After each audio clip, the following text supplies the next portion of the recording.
Salut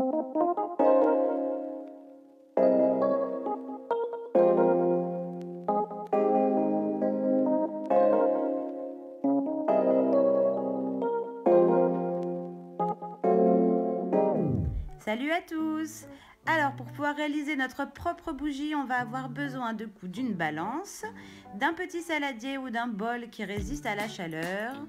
On aura besoin d'un kit de mèches, de fragrance ou d'huile essentielle, d'un petit verre pour pouvoir y verser la cire ou de n'importe quel verre que vous allez réutiliser.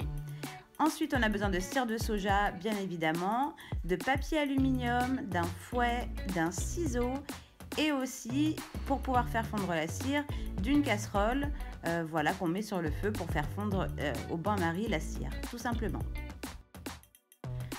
Alors du coup, première étape, moi je vais commencer par couper du coup la mèche à la dimension dont j'ai besoin, tout simplement. Donc pour le faire, vous voyez, donc je sors donc la mèche, hein, donc elle est pas prédécoupée, c'est à vous de couper en fonction de la dimension dont vous avez besoin. Alors du coup, ce que je fais, hein, c'est que j'essaye de mesurer comme ça à côté du verre pour voir. Alors j'essaye de voir un chouïa plus large hein, pour éviter de prendre trop court. Mais voilà, je mesure à côté du verre, donc ça varie forcément en fonction du verre que vous allez prendre.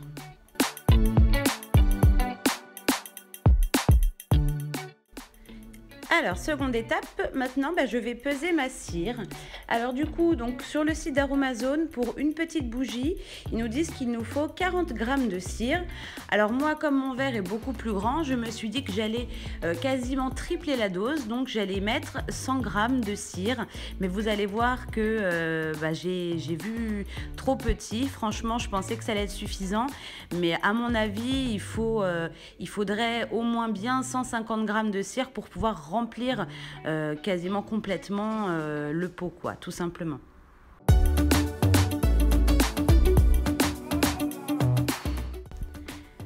Alors, troisième étape, maintenant que j'ai pesé ma cire, je vais la mettre directement à faire fondre au bain-marie. Voilà.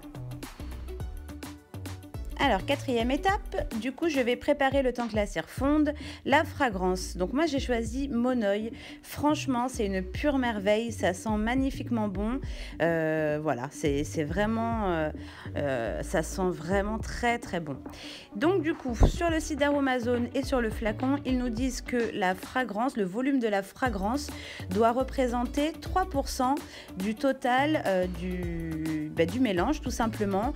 Donc moi, du coup, je me suis dit que j'allais mettre 3 grammes. Alors j'ai pris une balance de précision hein, pour voilà, que ça soit quand même plus précis que la balance de cuisine. Donc voilà, je verse tranquillement dans ma petite cuillère doseuse mes 3 grammes de fragrance.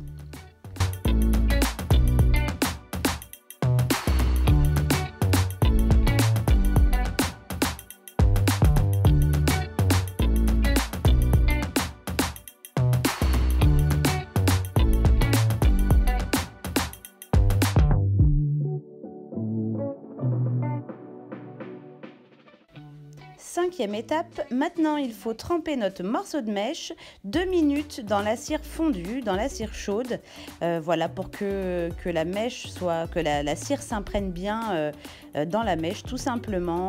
Voilà, donc je mets le minuteur pour voilà, être sûr de bien respecter le temps de trempage. Et puis voilà, j'appuie un petit peu pour être sûr qu'elle ne reste pas en surface.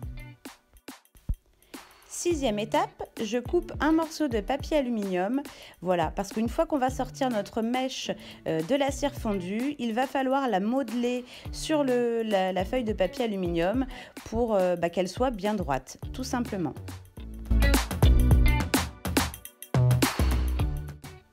Ça y est, le minuteur vient de sonner. Du coup, c'est le moment de sortir notre mèche de la cire, tout simplement. Donc voilà, je me suis munie d'une petite pince pour pouvoir éviter de me brûler. Mais bon, c'est pas vraiment très pratique, surtout qu'elle garde quand même ce côté un petit peu entortillé. Donc vous allez voir, hein, je vais avoir un peu de mal à essayer de la faire tenir droite. Du coup, je vais me servir du papier aluminium tout simplement pour la maintenir. Vous voyez, je vais le rabattre en fait directement dessus pour la bloquer, parce que sinon c'était pas possible de la maintenir droite sans la bloquer tout simplement. Septième étape, allez hop au congélateur quelques minutes pour qu'elle durcisse. Huitième étape, pendant ce temps-là, du coup, je verse ma fragrance dans la cire toujours chaude. Là, le feu est encore allumé. Je la laisse pour éviter qu'elle durcisse et je mélange, je mélange. Alors, vous allez voir, je vais laisser la cuillère assez longtemps comme ça au-dessus de mon bol parce qu'en fait, ça continue de goûter. Et je veux vraiment ne pas perdre une miette de cette fragrance qui sent vraiment magnifiquement bon. Et puis là, vous imaginez pas, à ce moment-là, l'effluve qui se dégageait dans la cuisine, dans la maison, c'était un pur bonheur. En fait, c'était comme si je faisais fondre ma bougie et ça sentait vraiment trop, trop bon. Neuvième étape, ça y est, je sors du coup la mèche du congélateur. Alors elle a bien durci, on voit qu'elle est quand même bien droite. Là, ça va être le moment du coup de passer notre mèche dans le petit rond métallique qui va être au fond de notre verre, tout simplement. Mais alors là, cette étape, ça a été une catastrophe. Alors parce que déjà, c'est pas facile à maintenir dans le petit petit cercle métallique, je sais pas trop comment on appelle ça, le socle de la mèche.